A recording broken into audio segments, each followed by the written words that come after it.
আমি আজকে সুমন 425 কে ভিউস আপনাদের সামনে নতুন টপিক নিয়ে এসেছি।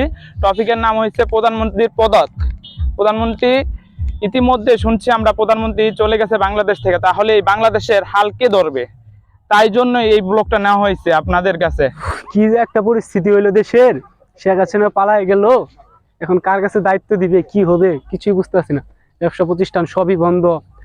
কি হয়েছে ভাই, কি সমস্যা তোদের? কি এত টেনশন করতেছ? আরে বলো না কাকা, এই সরকার গেল পাল্টাইলো, চেঞ্জ হইলো, শেখ হাসিনা পলাইলো, কিন্তু প্রতিষ্ঠানে তো কোনো খোলার কোনো পাইতেছি না। আজকেও শুনলাম সচিবালয়ে আগুন জ্বলাই দেওয়ার কি জানি একটা গুজব ছড়াইছে। কি বলো? এটা তো আমি জানি না, এটার খবর। হরে ভাইস্তে অনেক কিছু হয়ে গেছে, এখন দেশে কেমনে কি হইবো কিছু তো বুঝতেছি না।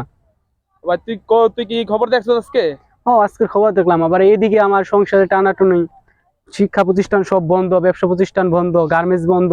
আরে ভাই তুই কইস না, আমারও গার্মেন্টস এর অবস্থা বেশি ভালো না। আমার গার্মেন্টস বন্ধ, আজকে বেতন দেওয়ার কথা, বেতনই ঢুকতেছে না। কি করবো বলছে? এখন বেতন না দিলে তো আরেক সমস্যা, দোকান বাড়ি যাইতে পারতেছি না, সবাই বলতেছে টাকা চাই। রাস্তাঘাটে গেলে মানুষ কয় যে খালি টাকা খোঁজে টাকা খোঁজে, রাস্তাঘাটে বাইরেতেই পারি না এখন আমরা।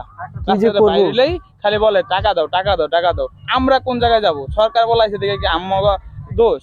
এটা সরকারের দোষ। কি যে করব কিছু ভেবে পারতেছি না। এদিকে তোমার চাচি বলতেছে বারবার এটা নাই এটা নাই, দোকানে যাচ্ছি, দোকানদার বলছে টাকা ছাড়া কোনো বাকি নাই। এনে কেমনে কি করবো আর কি, সব মিলে একটা বুঝতে পারতেছি না একদম। বুঝছি। এখন কি করবো বল? দেশের যে অবস্থা, দেশে এখন আরেকজন নেতা লাগবে, ওই নেতা আসতে আসতে আরো সময় নিব। মনে কর দেশ শেষ, এর ভিতরে দেশ শেষ। তাও আর 24 ঘন্টার সময় শেষ, 24 ঘন্টার ভিতরে যদি হয়, ইয়া তারা না। তো ভাইস্তে এখন কি করবে, কাকে কি দেওয়া যায়? যাকে নেতা দিবে সে কি জানি করে কি না কি করে কিছু বুঝতেছি না তো। এরে ছাত্র সমাজের 6 জন নেতা ছিল, 6 জন নেতার ভিতরে হারা ডিসিশন নিছে। হাগর ভিতরে বলা হয়েছে যে এই নেতারা নিব যে আজকে 24 ঘন্টার ভিতরে যে কোনো একটা ডিসিশন হারা জানাইবো। ওই ডিসিশন হইতে হইতে তো আমাকে মনে কর আমজনতার শেষ। আমজনতা মনে কর উইরা যাবো আমরা, কারণ নাই ঘরে চাইল, নাই ডাইল, নাই তেল। তা আমরা কিভাবে চলবো? হ্যাঁ, প্রতিটা দিন আমাদের না হইলেও 500 থেকে 600 টাকা খরচ। ওই টাকা আমরা কোথা থেকে পাবো বল?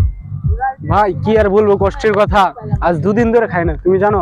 দোকান যাই, দোকান বাকি যায় না। কালকে এক মুঠো ভাতের চাউল ছিল, সেগুলো রান্না করছে, অথচ ওরা আলু ছিল, সেগুলো ভর্তি করে ভাত দুধ খাইছে। আজকে কি করব আমি মাথাতে কিছু বুঝতেছি না। আসার সময় তোমার ভাই চাষি বলে দিল বাজার করতে হবে, এটা নাই, চাউল নাই, কিছু নাই, করে ইত্যাদি বলতে কিছু নাই। এখন কি করব? আমিও আসার সময় বইলা দিল যে ঘরে চালমাল নাই, তুই এগুলা নিয়ে আসিস। আমি যে কি করবো আমি এটাই বুঝতে পারতাছি না। এখন মনে কর বেতন দিতেছে না, দেশের তো পরিস্থিতি বেশি খারাপ হয়ে গেছে। আবার শুনতেছি যে এই দেশে যারা যারা আওয়ামী লীগের ভিতরে আছে তাদেরকে বলে নিঃস্ব করে দিবে। তাহলে এই দেশ চলবে কিভাবে বল? বুঝতে পারতেছি না কেমনে কি করব।